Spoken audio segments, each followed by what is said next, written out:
of the most common questions that I am asked is, how much do I charge? And my common response to that is very simple.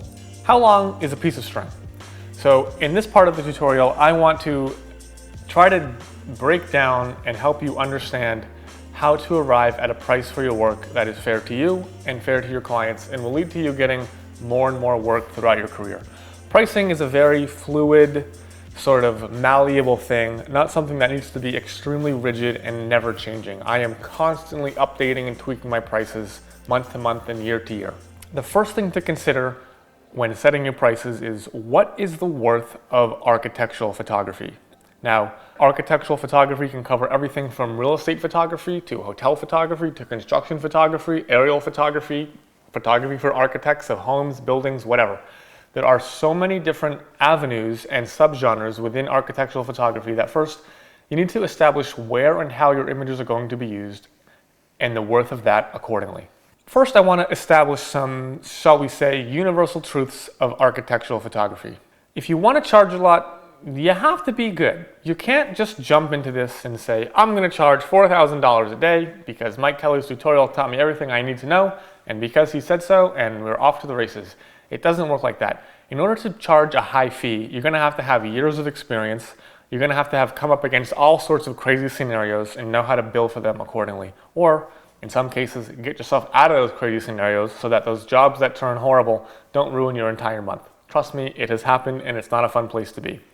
I could have avoided those by just charging more or saying no in the first place. I do want you to make a lot of money. Now, this is a wonderful genre of photography that affords plenty of opportunities across many genres to really find a way to make a living shooting a subject that you enjoy for people that you enjoy. You're going to have to find the balance of how often you work, who you work for, where you work, if you're traveling, if you're staying local, what kind of photography you're doing.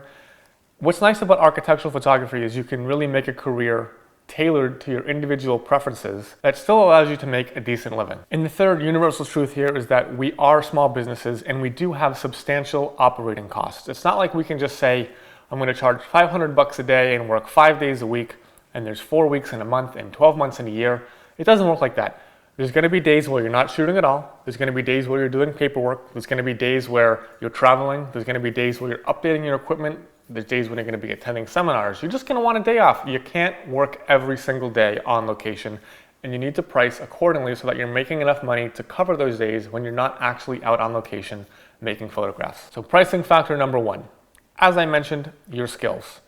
It's going to take a significant amount of time to get to the point where you're actually really good at taking pictures. And of course, you can debate all day long what is good when it comes to photography. But you're not going to be able to jump out and start charging 10 grand a day right off the bat. It's taken me about 10 years to get to the point where I'm charging between, like I said, maybe $4,000 and $7,000 per day for an individual client. Not only is it about being good enough, it's about growing your network and your portfolio to the point where people trust you. And when you say, I'm going to charge 5 grand for this, you're able to deliver exactly what they need. And it takes a while to get to that point. What I like about photography is that the longer you're in the game, the more you do, the more you build your brand and reputation, the more you can charge. Now, it's not really like music where, let's be honest, a band's first 2 albums are usually their best and things tend to taper from there. With photography, as your career goes longer and longer, your reputation and ability to charge more grow and grow. Another factor is going to be your location. I'm in Los Angeles. That is one of the architecture development capitals of the world, and there is a ton of money funneling in here all the time.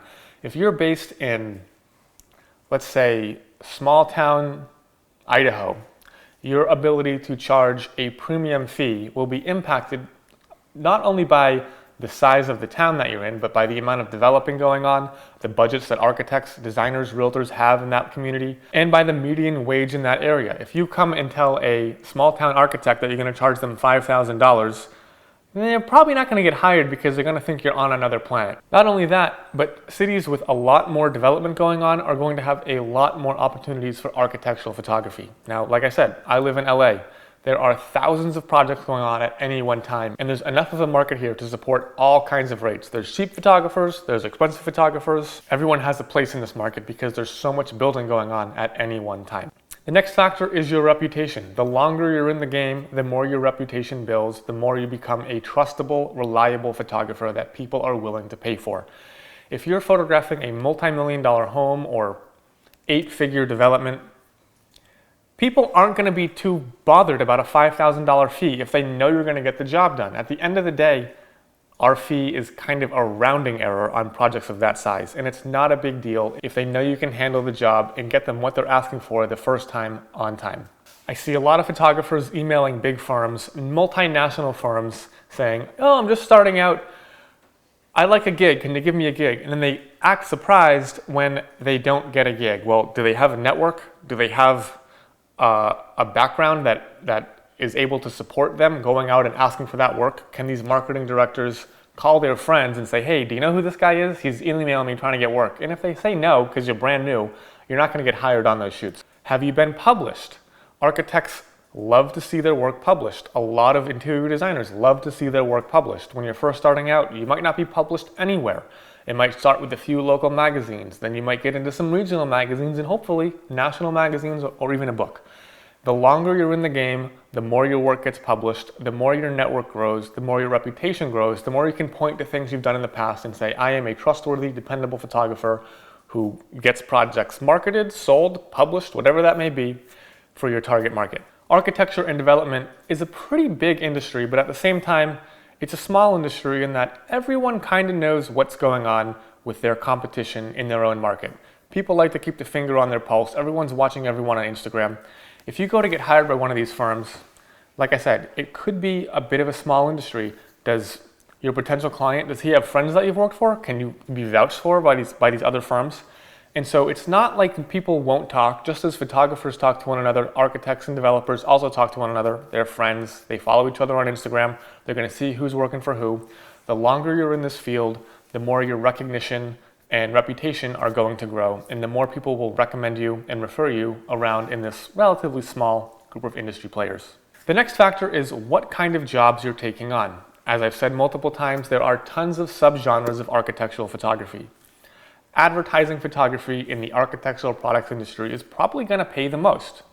Architects, they can pay anywhere from a little bit to a lot. There's going to be developers. They can pay a little bit to a lot as well. Realtors are generally going to be on the lower end of that spectrum. Interior designers, somewhere in the middle. Hotels, probably on the mid to upper end, depending on who you're shooting for. There are some run and gun, get in and out really quick hotel photographers doing those 1, 2, and 3-star hotels.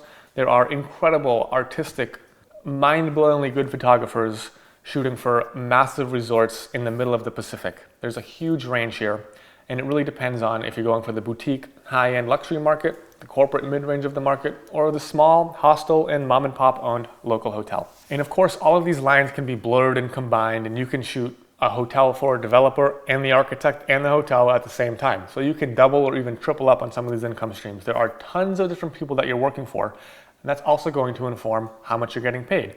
You could be doing editorial photography for a magazine where the rates are notoriously low, but that might, again, grow your reputation, increase your standing amongst architects, and then get you hired for those higher end, bigger paying jobs. The last and final factor that I'd consider is the retouching, the turnaround, and the delivery of your final images. You can charge more if you're working on a tighter timeline. Are you doing extensive retouching that the client's billing for? Are you incorporating CGI elements into your photography? These are all things that'll happen, and as you know, the job is not done as soon as you leave the location. There is still plenty of work to do after the shoot that can inform what you're getting paid and how much you're able to charge. Next, we're going to take a few moments to talk about increasing your revenue with licensing. One of the easiest ways to do that in almost any genre of photography that I've discussed is by cost sharing. Now, what I mean by cost sharing is when you have multiple parties interested in using the same set of photos or hiring one photographer to shoot a set of images that multiple companies can use after the commission has been completed. So, here's an example. Let's say I've been hired by Architect A to photograph a home for $1,000, and the builder says, "Hey, I want photos too." And then the interior designer says, "Hey, I also want photos." Well, how are you going to do this? Are you just going to allow them to split that $1,000 three ways so everyone pays $333.33 for the same photos? Don't do that. That's generally a terrible idea because you're leaving a lot of money on the table. What I do is I take a cost sharing approach. For every additional company interested in using the photos that I create, I add a 30% premium to the initial shoot fee. So for example, if I'm charging $1,000 again for this one set of photos and 2 companies want to use them, I can say, okay, we can get this all done in one photo shoot. I'm gonna charge $1,300 for that 30% premium. So instead of $1,000 for one, it becomes $1,300 for 2. And then I allow those 2 companies to split that fee evenly. So rather than the original company paying $1,000 for a photo, you have 2 companies paying $650 each. They each get a discount, you make a little bit of money. Now say that there's 3 companies interested. That becomes a $1,600 fee, and now divide that by 3 and everyone's only paying a little bit over $500 per company to have access to the entire set of photos. This is a great way to increase your income without really increasing your workload. All you're doing is splitting up the invoices, sending a couple extra contracts, and we've almost doubled our money by having 3 parties use the same photos instead of just one. The other way to make secondary licensing income is to sell your images to interesting companies after the shoot. Now, say you've already done the shoot, you've had the images sitting on your hard drive, you're bored one day and you say, I shot that house 3 or 4 months ago and I only sold them to 2 people. I bet there's a few more companies who would be interested in using those images. Well, like I said, you can track down their contact info, send them an email, but that's not what I want to talk about here. I want to talk about what to charge when you're doing that. Now, the ballpark number that I recommend is charging 10% of your original commission fee per photo when they are licensed after the fact.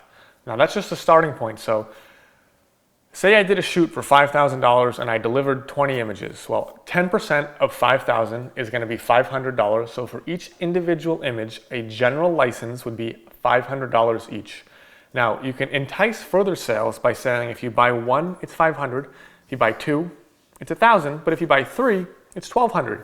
So they are sort of encouraged to buy more by saving more money. And again, this is great because you're not doing all this extra work going out and reshooting. You're just kind of offering them an easy way to buy pictures. Now, you might think, how can you in good faith charge more for pictures that you've already done? Well, the answer to that is actually very obvious. 1, there's no risk.